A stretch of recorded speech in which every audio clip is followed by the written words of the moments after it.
Saúde a igreja com a paz do Senhor, amém? Estou muito feliz de estar aqui e poder compartilhar a palavra de Deus com pessoas que a maior parte não conhece. Algumas semanas atrás eu fiz uma viagem e eu quero relatar alguns acontecimentos dessa viagem que marcaram profundamente a minha vida. Eu estava saindo do aeroporto e me encaminhando para entrar no avião, naquele tubo que sai do aeroporto para poder entrar no avião. Eu não sei como se chama, mas eu chamo isso de tubo. E ali, enquanto estávamos indo aí em fileira, todos os passageiros para entrar no avião, na minha frente estava uma mãe com um rapazinho, devia ter uns 7, 8 anos de idade, super inquieto o rapaz, muito inquieto. E toda vez que ele dava um passo, ele queria tocar em alguma coisa, mexer e sair correndo, e ele se atrasava, e a mãe falava, vamos filho. Aí de repente ele se adiantava e saía correndo, e a mãe, não, peraí filho, ficava falando com ele, muito inquieto o rapaz. E o percurso ali de 10 metros daquele tubo foi um sacrifício para coitado da mãe, né?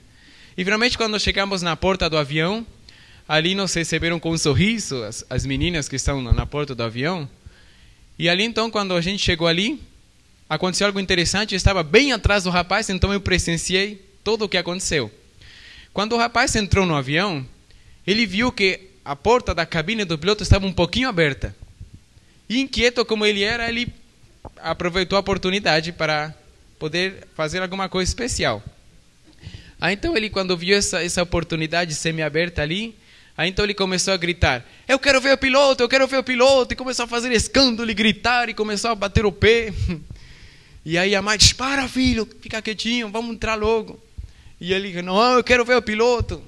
E as moças ali, as azafatas, chama? Aeromoça, azafata em espanhol. As aeromoças estavam ali na porta, e quando viram o rapaz, então sorriram para ele, com aquele sorriso nervoso, tipo falando assim, passa logo rapaz. Mas o rapaz estava todo entusiasmado porque queria ver o piloto. Mas esse dia foi um dia de sorte para o rapaz, porque assim que ele começou a gritar, o piloto ouviu lá de dentro. Aí o piloto falou assim, quem está me chamando aí? Aí a aeromoça falou assim, senhor, é um menino aqui que está querendo ver o piloto. Ela falou, deixa ele entrar. E lá vai o menino inquieto dentro da cabine do piloto, junto com o piloto ali ficou um tempo.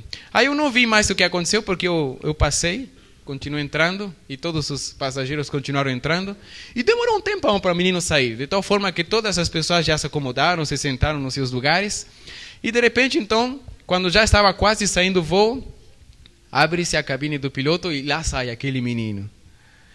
Tranquilo agora, com um sorriso no rosto assim de satisfação plena. Um sorriso assim, como dizendo assim, eu vi o piloto e vocês não.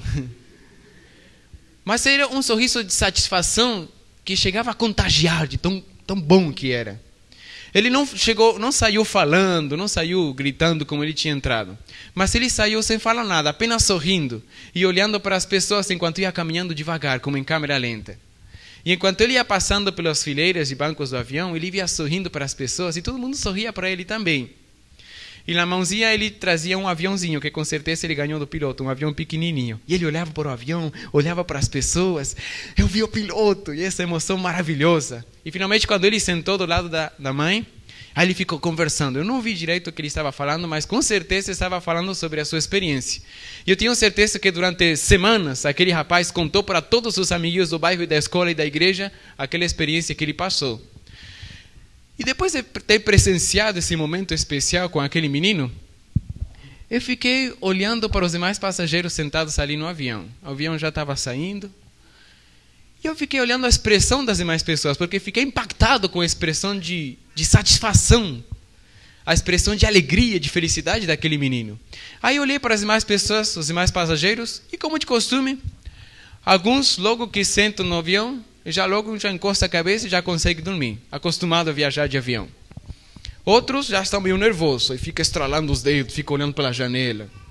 Outras pessoas começam a conversar alegremente. Tinha 2 senhoras vestidas normalmente, conversando animadamente. Com certeza estavam voltando de alguma viagem ou indo visitar alguém.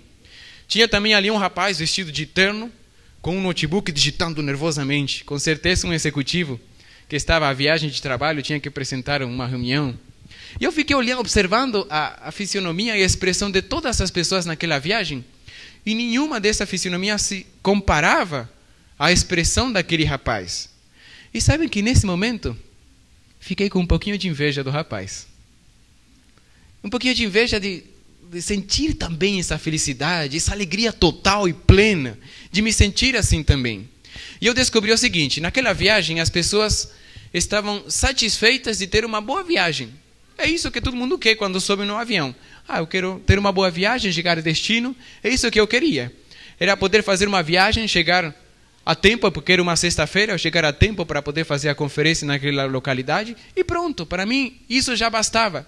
E para outras pessoas chegar bem, sem acidente, já era suficiente. Mas para aquele rapaz não. Ele foi além. Para ele não era suficiente ter uma boa viagem, uma viagem satisfatória. Não, ele queria ter uma excelente viagem e ele teve a maior viagem da sua vida. Uma maravilhosa viagem. E enquanto eu estava ali no avião pensando sobre isso, eu me lembrei da igreja. Eu me lembrei de vocês que estão sentados aqui. Não parece um avião aqui dentro, gente? Parece um pouquinho, né? Talvez o assento um pouquinho mais confortável que o avião.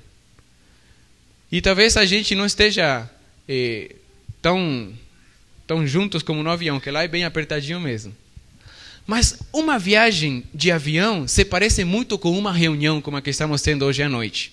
Como a que estamos tendo hoje. Por quê? Porque nós também, quando entramos na igreja, no momento exato que você entrou por uma dessas duas portas ali, você entrou numa viagem, você está viajando. E essa viagem vai ter seu fim daqui a pouco. E qual vai ser a tua experiência nessa viagem? Como você vai se sentir? Como você vai vibrar? O que você vai viver nessa viagem? Pois quero te dizer que, assim como no avião, a maior parte das pessoas entra aqui no local de reunião para ter uma boa viagem, ou seja, uma boa reunião. Eu vou lá, assistir a reunião, interessante, e vou sair. Foi uma boa reunião. Mas outras pessoas entram aqui dentro para ter a reunião das suas vidas. E é isso que faz a diferença entre as pessoas. É isso que faz a diferença entre os irmãos. É isso que faz a diferença entre aqueles que conseguem segurar a bandeira da verdade e aqueles que, lamentavelmente, a soltam. Aquele rapaz não estava apenas contente com ter uma viagem normal, queria ter uma excelente viagem. E assim como no avião, na igreja acontece.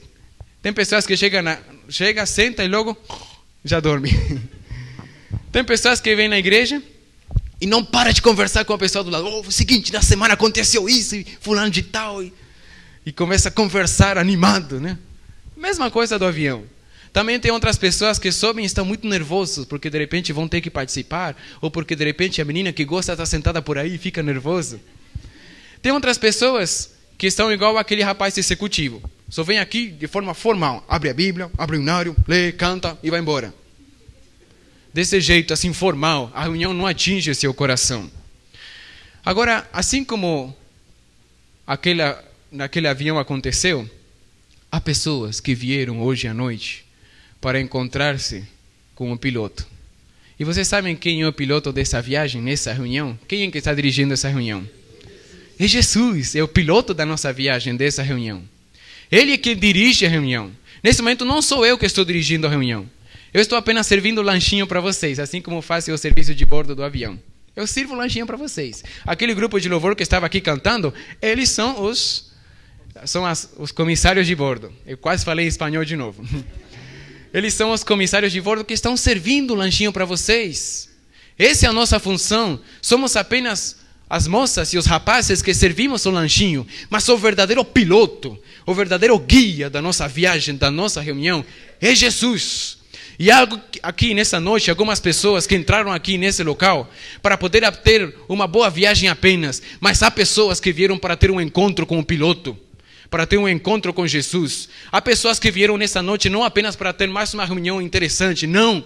Vieram porque querem ter um encontro com o piloto, um encontro com Jesus. Será que é você essa pessoa? Será que essa foi a tua intenção ao entrar nesse local? Talvez não, mas com certeza eu posso te dizer em nome de Jesus, talvez não foi a intenção com a qual você entrou, mas com essa intenção você vai sair. Porque você vai sair daqui tendo conhecido o piloto. Você vai sair daqui tendo um encontro com Jesus. Porque essa é a melhor forma de encarar uma viagem. É a melhor forma de encarar uma reunião. Que Deus possa te abençoar para que isso possa ser uma realidade. Amém? Eu quero fazer uma pergunta a vocês. Temos várias gerações aqui, mais antigas, mais novas. E a pergunta que eu vou fazer vai ser especialmente dirigida às gerações mais experientes. Quantos aqui, vocês vão me responder levantando a mão, quantos que estão aqui presentes já namoraram por carta? Só as gerações antigas mesmo. Porque as gerações novas não é por carta mais não, né? Agora, depois que surgiu Facebook, depois que tem o MSN, acabou o namoro por carta. Gente, como era bom namorar por carta. Oh, coisa boa. E há 7 anos atrás, quando eu comecei o namoro com a minha esposa, eu morava no Paraguai e ela morava em São Paulo. Então, naquele tempo não tinha tanta facilidade assim de poder comunicar-se por internet. Então a gente começou namorando por carta. E quando eu sabia qual era o dia e a hora e o minuto exato que o carteiro passava na minha rua. E quando chegava o dia, a hora e o minuto, eu não esperava ele chegar até a minha casa. Quando eu via ele virando a esquina, eu já ficava ali. Opa, será que ele vai parar aqui ou não vai? Será que tem carta para mim ou não tem?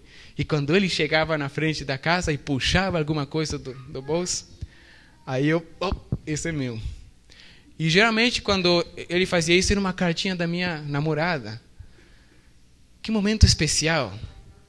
Abria a carta naquele mesmo momento e lia a carta palavra por palavra. E quando terminava de ler, não guardava não, lia de novo e depois de novo. E cada vírgula tinha um significado especial para mim.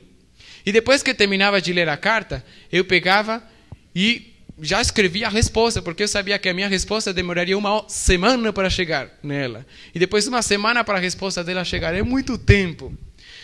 É tão diferente hoje, né? Escreve ali online, na hora. Mas aquela espera que a carta por namoro proporcionava era maravilhosa para criar aquele clima assim especial, de expectativa, de momento de esperar. E quem já passou por isso sabe do que estou falando.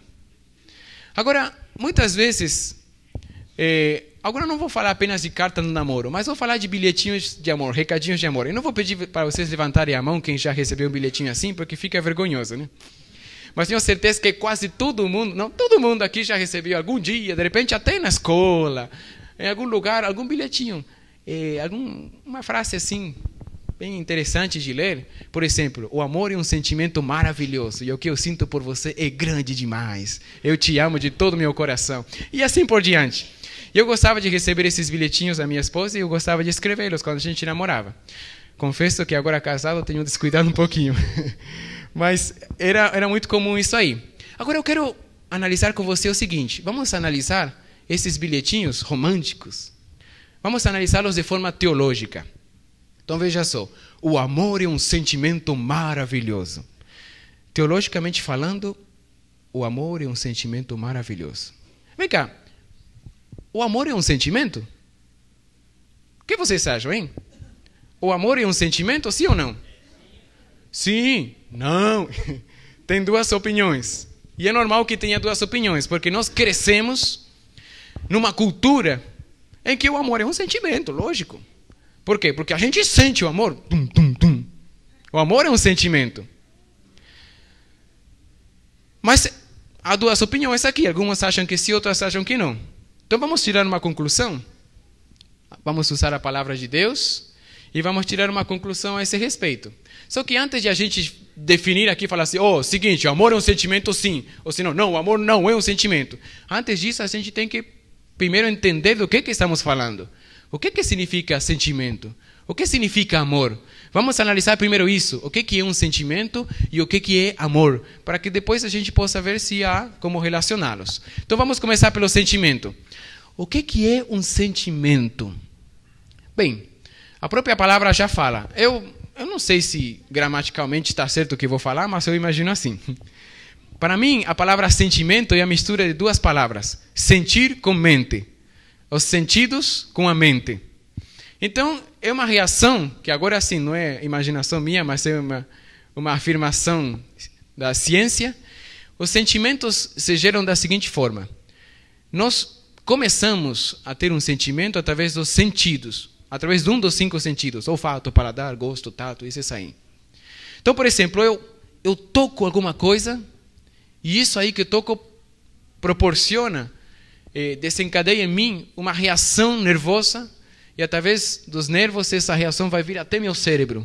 E ali meu cérebro vai analisar essa reação que chegou até mim.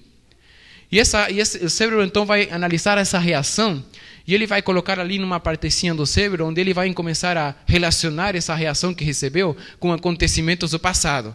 Então, de repente, eu sinto um cheiro de um perfume, me lembro de uma pessoa, de alguém especial. Por quê? Porque meu cérebro relacionou uma informação que veio através dos nervos e agora ele falou assim, peraí, esse cheiro aí já senti uma vez. E aí então, o sentimento que acontecia naquele momento em que sentiu pela primeira vez, volta a aparecer. Nossa, o perfume da minha namorada quando a gente namorava. E aquele sentimento de amor começa a surgir novamente. Ou de repente você prova alguma coisa especial e você se lembra da sua casa, da casa da sua mãe, quando você comia essa comida tão gostosa. E o sentimento de estar ali junto com a sua mãe volta de novo. Tudo isso desencadeado por uma reação que veio dos sentidos.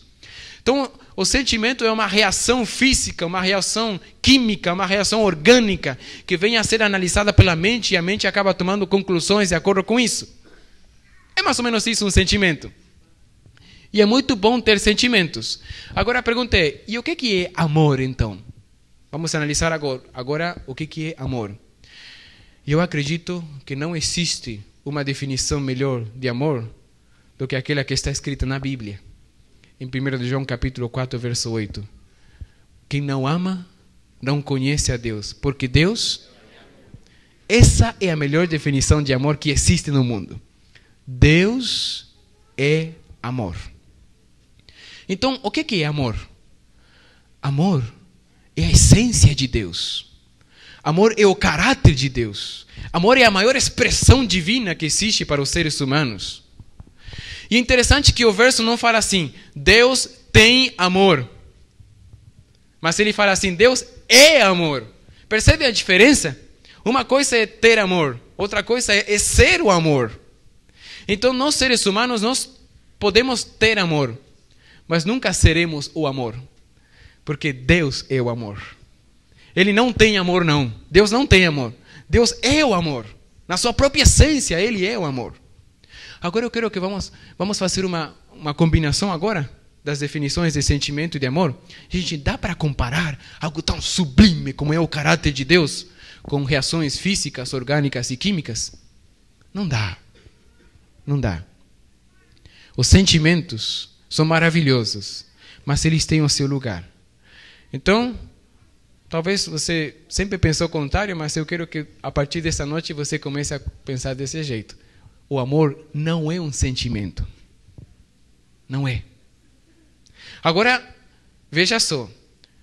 O amor não é um sentimento, porém, o amor provoca um sentimento. Aí sim.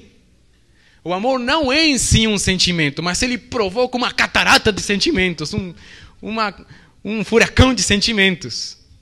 Aí sim se encaixa um sentimento junto com o amor. Então nós podemos sim dar lugar aos sentimentos, porque talvez você estava pensando assim, e pronto, Gabriel acabou com os sentimentos essa noite. Não. Só estou falando para você que o sentimento não é amor, mas que o sentimento sim é uma reação que pode ser provocada pelo amor.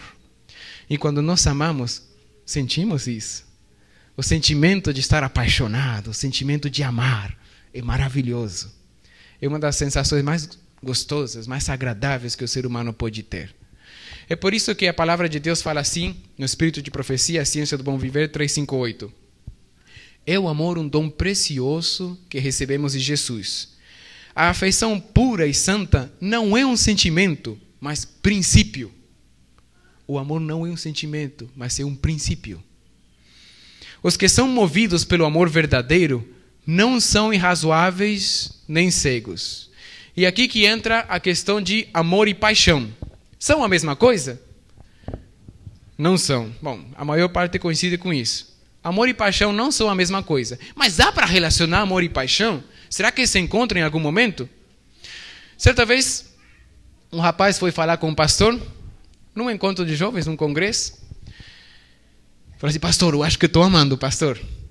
Ah, é, meu filho? Por quê? Olha, pastor, está vendo aquela menina ali? Falou, sim, estou vendo. Então, pastor, toda vez que eu olho para ela, meu coração dispara. Bum, bum, bum, bum. Aí começo a sentir as mãos frias. E começa a suar as mãos. E a minha pressão abaixa. E eu fico meio tonto. E eu fico sem palavras. E começa a doer a cabeça. Pastor, será que eu estou amando? Aí o pastor fala assim, meu filho, vai logo no médico, você está doente. Você não está amando coisa nenhuma, você está doente. Então existe entre os jovens e entre os não tão jovens também uma confusão muito grande ao respeito dessas duas forças, o amor e a paixão. A paixão é um fenômeno que, segundo a doutora Dorothy Tenove, que é uma psicóloga que estuda muito o fenômeno da paixão, ela diz o seguinte, que a paixão tem uma duração aproximada de 2 anos. O ser humano fica apaixonado aproximadamente 2 anos, por período de 2 anos. É claro que ele pode voltar a repetir esses 2 anos muitas vezes na sua vida, mas geralmente o período da paixão dura 2 anos. E a paixão é justamente um fenômeno muito mais físico e químico do que tem a ver com um princípio, com uma verdade. É uma reação muito mais sexual do que mental. Então, quando o rapaz vê aquela moça, ele fica todo animado, tudo. Um fenômeno físico-químico começa a aparecer no seu interior, e na moça também. E aí fala assim, eu estou amando, eu amo demais essa pessoa. Mas será que isso é amor? Aí uma vez uma moça fala assim, mãe, eu amo demais o rapaz. Filhinha, não faça isso, filhinha. Esse rapaz talvez não seja o adequado para você. Não, mãe, eu sei que eu amo demais ele. Eu já tomei a decisão. Eu vou amar ele sempre. Eu vou me casar com ele. Mas, filha, preste atenção. Tome cuidado. Não, mãe. Eu sei o que estou fazendo. Eu sei que faz 3 meses que ele saiu do manicômio. Mas ele é gente boa, mãe. E é isso que a paixão faz. A paixão inibe o raciocínio. Então a pessoa não pensa mais. Ela não vê defeitos. Tudo é maravilhoso. Ela não vê coisas que possam estar acontecendo de errado. E justamente no momento em que mais um rapaz e uma moça precisa de conselho, justamente é nesse momento que mais evita o conselho. E eu falo isso porque já aconteceu comigo. No momento em que mais precisava de conselho dos meus pais, do pastor, dos irmãos da igreja, foi o momento que mais evitei os conselhos. Por quê? Porque eu tinha medo que eles me falassem que essa pessoa não era boa para mim, ou que eu não era bom para essa pessoa.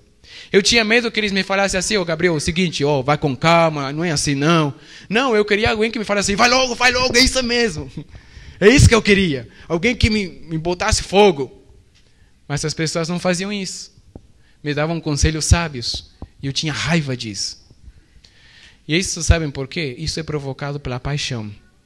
Porque o amor, por ser um princípio, é algo racional, é algo que se pensa, algo que se calcula. Quando uma pessoa ama, é porque essa pessoa conhece todos os efeitos, me permite uma palavra, conhece todos os podres da outra pessoa, e mesmo assim decide, escolhe ficar ao lado. E isso aí acontece quando uma pessoa está tomando decisões não por paixão, mas por amor. Mas atenção, não quero que nessa noite você fique com essa ideia, a paixão é errada. Não, ao contrário. Se existe paixão, é porque é bom. E sabem quem criou a paixão? Estão com medo de falar, né? Sabem quem criou a paixão, gente? Foi Deus. Foi Deus que criou o ser humano com capacidade de se apaixonar por outro ser humano. Paixão é boa. Paixão é maravilhosa. Paixão é verdadeira. Agora, o que você faz com essa paixão? Aí é diferente. Estar apaixonado não é errado. Agora você tomar decisões erradas por causa dessa paixão, aí sim é errado. É a mesma coisa quando nós falamos sobre o sexo. O sexo foi criado por Deus e é maravilhoso, é algo bom. Agora, o que você faz com isso pode ser muito errado. A paixão também é assim. A paixão é boa, foi criada por Deus. Deus criou seres humanos com capacidade de apaixonar-se, de atrair-se mutuamente. Agora, o que você faz com a paixão, aí é outra coisa. E tem muitos jovens, tem muitas pessoas que estão tomando decisões apenas baseadas na sua paixão. A paixão não é o período de tomar decisões. É por isso que a gente sempre aconselha os jovens da igreja. Pessoal, namora um pouquinho, não case logo não. Porque senão vocês correm o risco de estarem se unindo, apenas apaixonados, mas não amando. E o amor é uma plantinha que vai, como se fala? Vai crescendo e vai sendo cultivada, né? Aos pouquinhos, vai crescendo, vai tomando forma, até que fica firme o talo dela, e aí vem as tormentas, as tempestades e ninguém derruba. Mas até chegar a esse momento, não é necessário tomar decisões precipitadas. Hoje em dia, muitos casais estão sofrendo. Alguns estão até se separando, porque em algum momento eles tomaram a decisão de unir as vidas, sem razão, mas apenas movidos por sentimento, apenas por paixão. E de repente vai passando o tempo, e um dia eles acordam.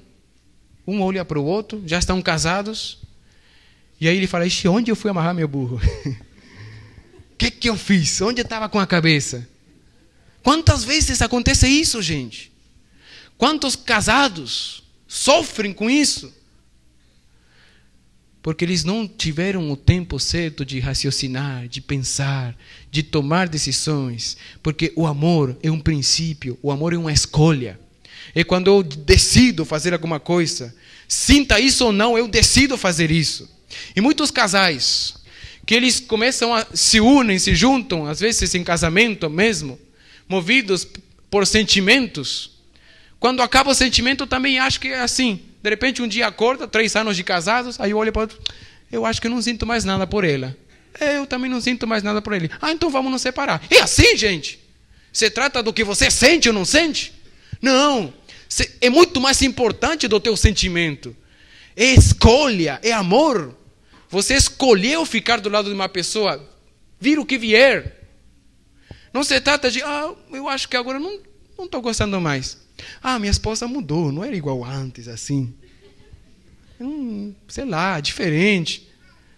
Muitos casais estão sofrendo por causa disso. Porque fizeram uma escolha baseada apenas no sentimento. Mas casais que fizeram uma escolha de amor, de princípio, vão ficar do lado da pessoa sempre. Porque eles não estão sentindo sim ou não, eles apenas estão escolhendo amar. E quando você escolhe amar, sabem qual é a bênção de Deus? Deus te abençoa te colocando sentimento também. Porque de repente alguém pode falar assim, então tem que ficar do lado da pessoa mesmo que não sinta nada pela pessoa. Sim, você vai ficar mesmo que não sinta nada. E Deus vai colocar sentimento em você, amém? Amém. Deus faz isso. Quando alguém é fiel ao seu relacionamento, mesmo que não sinta nada no momento, Deus vai conceder o amor e o sentimento que é preciso, a paixão que é precisa para que esse relacionamento possa continuar. Eu acredito de coração nisso, porque eu já tenho visto casais em crise, que depois de escolherem ficar juntos, mesmo tendo dificuldades, mesmo não sentindo nada um pelo outro, depois de algum tempo, Deus colocou o sentimento neles. E eles são felizes. É porque o amor é uma escolha. É porque o amor não é um sentimento. E depois do casal unir a sua vida, vem dificuldades. É por isso que é preciso ter uma escolha certa. Chegam as contas. Estava lendo uma estatística que fala assim que 70% dos divórcios aqui no Brasil são provocados pelo din-din. Por diferentes pontos de vista. Um é gastão e outro não gasta nada. Um é mão fechada, outro gasta demais. Ou, de repente, um pensa de uma forma com dinheiro, outro pensa de outra forma. 70% dos divórcios no nosso país tem motivação econômica. Então, quando chegam as contas, se não tiver um amor fundamentado no princípio, na verdade, o sentimento vai balançar. E depois, quando chega o primeiro filho? Aquelas noites românticas, já era. Aquelas saídas que a gente perde a hora e fica ali até madrugada passeando. Já foi. e depois às vezes vem o segundo, terceiro, quarto, quinto filho, aí o negócio complica mais. E eu vivi isso junto com a minha esposa. Nossa filhinha tem 3 anos e meio. E o tempo em que nós ficamos casados sem filhos era lua de mel, perpétua, né? Mas depois que apareceu a criança é diferente. Agora toda a atenção, tudo era para a criancinha. E depois há uma crise no casamento e é preciso nivelar essa crise. É preciso colocar as coisas no seu lugar. Tudo bem que agora a nossa atenção é essa criança, mas vamos dar nossa atenção um ao outro também, né? Vamos dar nossa saidinha, deixa com a sogra a criança um pouquinho e vamos sair. Tem que dar um jeito de dar isso aí. Também acontece que depois do casamento, as floriculturas param de ganhar.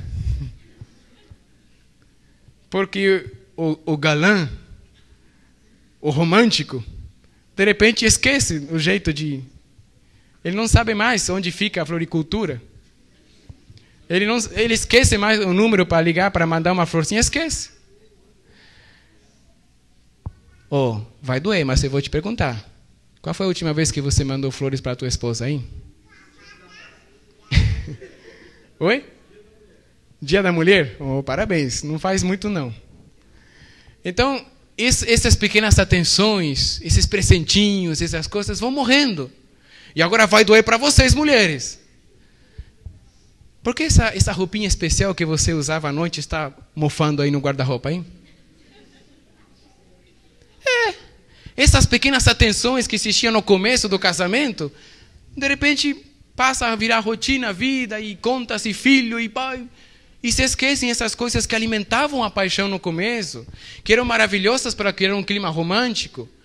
E não tem mais. Então, se nesse momento do relacionamento não tiver uma escolha certa, um fundamento certo, é perigoso o casamento balançar.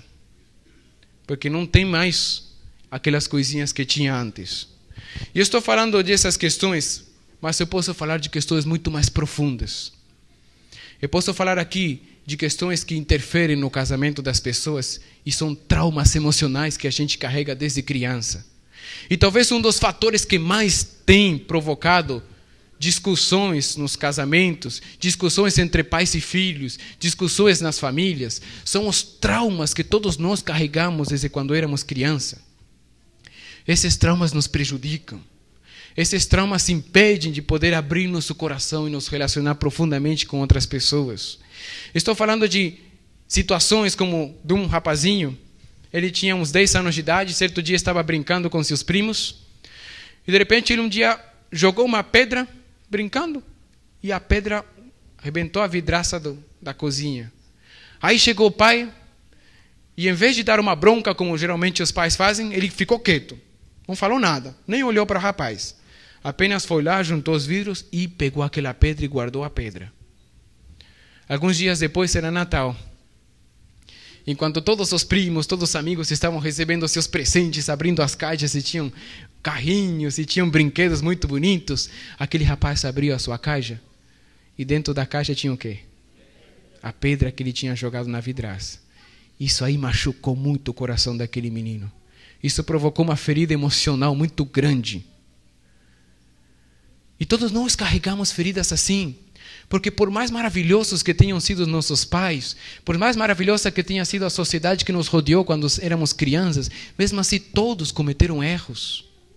E esses erros nós vamos carregando. E eu vou falar aqui sobre uma circunstância muito especial que nós evitamos de falar, mas muitos de nós sofremos com isso. Muitas pessoas levam para seu casamento, para sua família, a dor de um abuso sexual que sofreu na sua infância, que sofreu na sua adolescência. Estou falando de pessoas que guardam isso. A gente nem imagina que essas pessoas passaram por isso, porque elas conseguem socialmente interagir normalmente. Mas por dentro elas se sentem muito machucados com isso. Estou falando de pessoas que tiveram dificuldade até no seu círculo familiar, quando foram abusadas sexualmente, até por um parente próximo. E essas pessoas, no seu casamento, vão ter 2 tipos de reações. Porque toda pessoa que sofre abuso sexual é uma pessoa que começa a se sentir culpada e começa a carregar uma vergonha tremenda nas suas costas. Porque a pessoa começa a pensar assim, eu poderia ter evitado, eu poderia ter contado para alguém, eu poderia ter gritado, eu poderia ter feito alguma coisa. E essa culpa, essa vergonha que a pessoa carrega, isso aí provoca 2 sentimentos que vão se alastrar e vão acabar prejudicando o casamento. Primeiro, uma das opções é que a pessoa fica tão condenada a si mesma por essa vergonha, por essa culpa. Ela acha que esse abuso sexual poderia ter sido evitado por ela e que ela é culpada também por isso. Então essa pessoa começa a se diminuir, se sentir tão culpada, tão baixa, que acha que ela não merece o amor de ninguém, nem do esposo, ou às vezes nem da esposa. Então, quando surge algum conflito, alguma circunstância, não, tudo bem, você tem razão. Não, eu sou errada mesmo, eu sou errado. É você mesmo. É a pessoa que se acha indigna de se impor, de falar os seus pensamentos. Uma pessoa que por causa desse trauma do seu passado, se acha indigna de opinar, de dar as suas opiniões, se acha indigna de receber amor de alguém, e acha que não merece ser amada por alguém. Agora, por outro lado, outras pessoas que têm sofrido abuso sexual, têm outro tipo de reação. Essas são pessoas que agora, por causa dessa culpa que tem, agora eles falam assim, agora todo mundo também tem que pagar por aquilo que eu sofri na minha vida. Especialmente ele que está do meu lado. Especialmente ele que está do meu lado. E começam a cobrar. E começam a machucar e castigar e se viram perfeccionistas. Você tem que fazer tudo certinho. Aqui é tudo sim, tudo assim desse jeito. E machucam muito e tomam, de forma autoritária tratam o seu cônjuge. Porque dessa forma estão querendo se redimir. Dessa forma estão tentando esconder o vazio que há dentro do coração. Eu quero te dizer, se há aqui alguma pessoa que passou por isso, tenho certeza que há, porque as estatísticas mostram que 40% das mulheres já foram abusadas sexualmente e muitos homens também. Eu quero te dizer que no abuso sexual existe uma vítima e um abusador. Uma pessoa culpada e uma pessoa inocente. Aquela pessoa que foi abusada é uma pessoa inocente, porque nas condições não tinha capacidade de se defender. Quando era uma criancinha de 3, 4, 5 anos e um adulto veio, como é que essa criancinha vai se defender? Que capacidade tinha de fazer alguma coisa? Como é que essa moça iria evitar algo de um familiar? Que vergonha! Então a primeira coisa que você deve compreender é o seguinte: se já passou por isso na sua vida, você tem que admitir para você mesmo que não foi tua culpa. É por isso que se chama abuso. Abuso é quando alguém com maior autoridade se aproveita de alguém que não tem condições de se defender. Não foi tua culpa. E agora você precisa trabalhar para poder tirar isso do teu coração. Porque às vezes é a moça que estava namorando com o rapaz e o rapaz ficou testando, provando. Ela falou assim, se você me ama, você isso. A tal ponto que ela se viu indefesa e teve que ceder em algumas coisas. É aquela moça ou aquele rapaz que aquele tio, aquele vô, aquele pai, um dia quis fazer algumas coisas ou conversar algumas coisas e a pessoa não teve como se defender. E agora isso machuca, isso fere. Eu quero te dizer que quando eu falo de traumas emocionais, estou falando de algo muito sério que persegue a nossa vida. Eu quero te dizer que na minha condição, de repente vocês pensam assim, bom, e qual é a solução? O que é que a gente tem que fazer? Eu quero te dizer que eu não sei. Eu sei, eu sou palestrante dessa conferência, mas eu não tenho a resposta para isso. Mas eu conheço alguém que tem a resposta para isso. Eu conheço esse alguém porque ele já curou minhas feridas. Eu conheço esse alguém porque ele está tratando outras que ainda não estão totalmente curadas. Estou te falando de Jesus. Ele é o responsável por sarar nossas feridas. Ele é o responsável por nos livrar desses traumas emocionais que nos perseguem, desses traumas físicos que nos perseguem. Ele é a pessoa que nós devemos ir. Agora, talvez alguém pergunte assim, tá tudo bem, eu tenho que ir a Jesus e Ele vai resolver meu problema, mas como? Como que eu faço? Como que eu consigo entrar para que Ele venha me abençoar? Eu quero te dizer que eu vou te responder não com uma frase. Eu não vou te responder com um conceito. Eu vou te responder com um exemplo. Com o exemplo de alguém que estava tremendamente desesperado pela sua condição. e foi buscar Jesus e encontrou a salvação. E esse alguém é alguém muito baixinho que a Bíblia conta. Quem é? É o baixinho mais famoso da história, né? Zaqueu era uma pessoa totalmente desprezada pelos outros. Ele era um traidor. Tanto assim que quando ele decidiu no seu coração assim, eu quero ver Jesus, porque eu tenho certeza que em Jesus está a resposta para a crise do meu matrimônio. Porque eu tenho certeza que em Jesus está a resposta para a crise da minha família. Porque eu tenho certeza que em Jesus está a resposta para os meus problemas de falta de honestidade. Eu sou um ladrão, eu sou traidor. E Jesus pode me ajudar. Então ele foi buscar Jesus. Mas ele era tão odiado, Lucas capítulo 19 nos conta essa história. Ele era tão odiado que quando ele chegou próximo para ver Jesus, é claro, ele não conseguia ver Jesus por causa da estatura.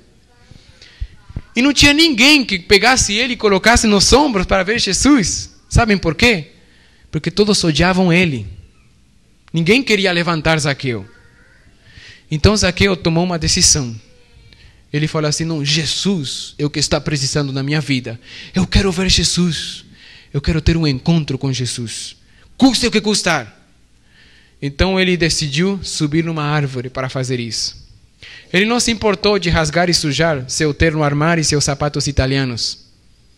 Ele não se importou de sujar seu próprio orgulho. Quando as pessoas falaram, nossa, olha Zaqueu numa árvore. Ali no meio das crianças, Zaqueu subindo, degradando a sua própria imagem. Mas ele queria ver Jesus. E nada importava nesse momento. Ele estava disposto a qualquer sacrifício para poder ver Jesus. Até que finalmente, quando ele subiu na árvore, Jesus passou por ali. E ele viu Jesus. E para isso já bastava para ele. Porque o objetivo dele era ver Jesus. Mas não ficou por aí. Jesus olhou ele e falou assim, Zaqueu, desce depressa. Porque eu quero ir na tua casa. Eu vou posar na tua casa. Já imaginou se um dia Jesus falasse isso para você? Já pensou se Jesus estivesse aqui sentado e na saída falasse, vem cá, eu vou na tua casa dormir hoje. E amanhã eu venho com você para a igreja. Qual seria a tua reação se Jesus te pedisse para pousar na tua casa? Ih, Senhor, mas não fiz nada especial, viu? Não tem nenhuma comidinha especial, tudo. E eu deixei a casa toda desarrumada, né?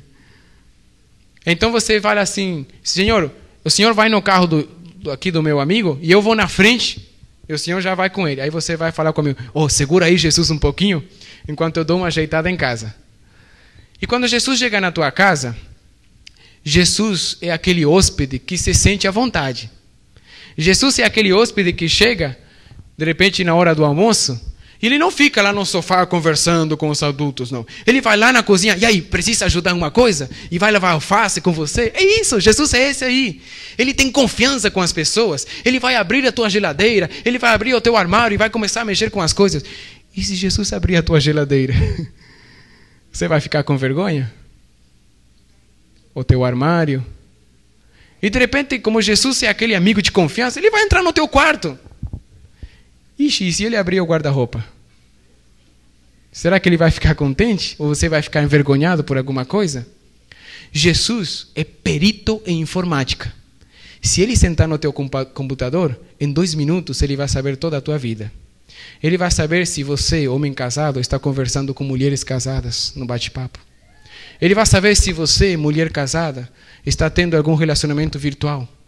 Ele vai saber se você, rapaz, está acessando páginas pornográficas. Ele vai saber se você, moça, está entregando o seu coração e seu corpo através da webcam a algum rapaz desconhecido. Ele vai saber tudo isso no instante, porque ele é perito em informática. Mesmo assim, tem coragem de convidar Jesus à tua casa? Eu quero dizer o que eu faria. Eu o convidaria mesmo assim. Porque afinal, é Ele que vai limpar meu coração e a minha casa. Porque afinal, é Ele que vai limpar a minha gavetinha de vídeos. E vai tirar todos os filmes que não prestam. É Ele que vai entrar na minha cozinha e vai limpar tudo que precisa, no meu guarda-roupa, no meu computador, no meu coração, na minha vida, na minha família, nos meus filhos, na minha esposa. É Ele que faz a limpeza na nossa casa.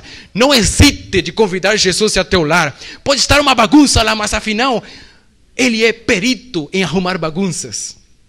Essa é a especialidade de Jesus, entrar nos corações e limpar corações. Essa é a especialidade de Jesus, entrar nas casas, nos lares e arrumar as casas. E por mais difícil que esteja a circunstância no meu lar, por mais impossível que esteja o meu relacionamento no meu lar, por mais difícil que esteja permanecer fiel na santidade, mesmo assim eu vou convidar Jesus a meu lar, porque é Ele quem vai fazer a limpeza no meu lar. É por isso que em Apocalipse capítulo 3, verso 20, ele fala para vocês que estou à porta e bato. Se alguém ouvir a minha voz e abrir a porta, eu entrarei com ele e cearei com ele. E foi o que aconteceu na casa de Zaqueu. Depois de Jesus conversar com ele alguns minutos, ali então Zaqueu abriu seu coração a Jesus. E Jesus falou uma frase que é uma das mais lindas que existe na Bíblia. Jesus disse assim: hoje a salvação veio a essa casa. Eu daria tudo por ouvir Jesus falar isso sentado na minha sala. Eu daria tudo por Jesus um dia ir no meu lar e falar assim para mim, para minha esposa e para minha filha: hoje a salvação veio a essa casa. E se Jesus entrasse no teu lar, ele falaria a mesma coisa. Quem deseja deixar Jesus entrar no lar, no coração e no relacionamento? Quem deseja deixar Jesus fazer parte desse momento de vida? Quem deseja abrir de par em par a porta do coração e falar assim: Senhor, aqui está uma bagunça, mas eu quero que tu entres, porque eu quero que a salvação venha ao meu lar. Eu quero te dizer que isso é possível sim, porque muitas pessoas já têm experimentado, e talvez até você já tenha experimentado essa sensação de ser curado por Jesus. Eu quero nesse momento terminar a história que comecei sobre o avião. Estava naquela viagem, fiquei inquieto a viagem inteira, pensando naquele rapaz, e pensando na expressão de felicidade dele, e pensando na minha própria condição, não apenas naquela viagem, mas na minha condição espiritual, na minha condição na igreja, na minha condição como marido, como pai, como missionário. Então, quando chegou a viagem ao seu final, eu tomei uma decisão. E quando o avião chegou no aeroporto, todas as pessoas começaram a descer, eu não tive pressa para descer. E fiquei esperando até o final, até o último momento. E quando quase não tinha mais ninguém no avião, então peguei minhas coisinhas e fui descer do avião pela porta da frente. E no exato momento em que eu estava passando pela porta da frente, a cabine do piloto se abriu. E o piloto saiu. E naquele momento eu tive o privilégio de cumprimentá-lo e sorrir para ele. E ele me cumprimentou e sorriu para mim também. E eu saí daquele avião pulando de alegria, com a mesma expressão daquele rapaz, todo sorridente. Eu conheci o piloto. Eu vi o piloto. E eu quero te dizer nessa noite, você não tenha coragem de deixar passar a oportunidade para nessa noite você ter um encontro com o piloto. Não deixe passar a oportunidade de estreitar a mão dele, de lhe dar um abraço. Ele está aqui e está sorrindo para você. Ele está querendo ter um encontro contigo porque ele te conhece desde o momento em que você nasceu. E desde que você nasceu, ele está te procurando, ele está indo atrás. E chegou o dia do encontro. Chegou o dia de conhecer o piloto dessa viagem. Chegou o dia, chegou o momento de ter um encontro com Jesus. Quantos de vocês gostariam de conhecer o piloto? Quantos de vocês não querem sair daqui sem ter um encontro com o piloto Jesus? Aquele que vai guiar para sempre as suas vidas. Aquele que vai ser a base da nossa família. Que o Senhor te abençoe para que esse possa ser um desejo forte no teu coração. Amém.